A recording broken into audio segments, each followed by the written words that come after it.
problem is that unsound money. The banks are lending you money on money that doesn't exist. They're actually earning interest on something that doesn't exist.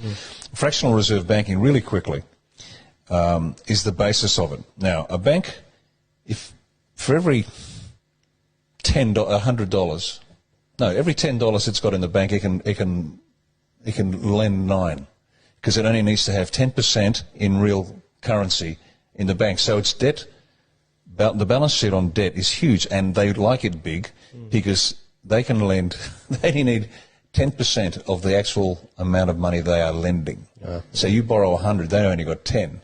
They fabricate with a digital touch of the keyboard this other fictitious money which you are now paying interest on. So they're earning interest on something that doesn't exist. It's called fractional reserve banking.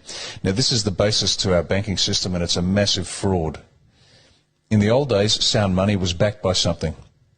And if you had a dollar note, it was worth $1 worth of gold. Now, gold has retained its value, and the famous story that goes round is that 2,000 years ago in ancient Rome, a really nice toga, a real quality toga, would cost about would cost a gold coin, plus or minus. Today, that gold coin still buys you a really nice suit.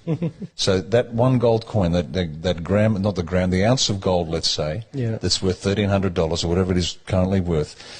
1,000 years ago, 2,000 years in Rome, it still bought you the nice suit. Today, that same ounce of gold buys you a nice suit. Yeah. So it retains its value. Yeah.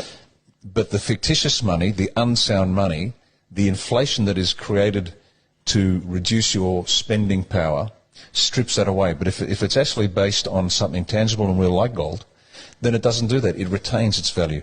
And if you look at the buying power of a dollar today compared to the buying power of a dollar 50 years ago or 100 years ago, you buy so much less. And that's an intentional strategy and outcome by the globalists who run the economy to make sure that we are constantly on the back foot. We just can't keep up. We might get a pay rise, but effectively our purchasing power goes backwards. Yeah. Because the dollar is not based on anything tangible. The old expression, it's as good as gold. Yeah. That grew out of the decision to stop backing the dollar with gold. This is as good as gold was the old expression. Oh, it's not. No, it's not.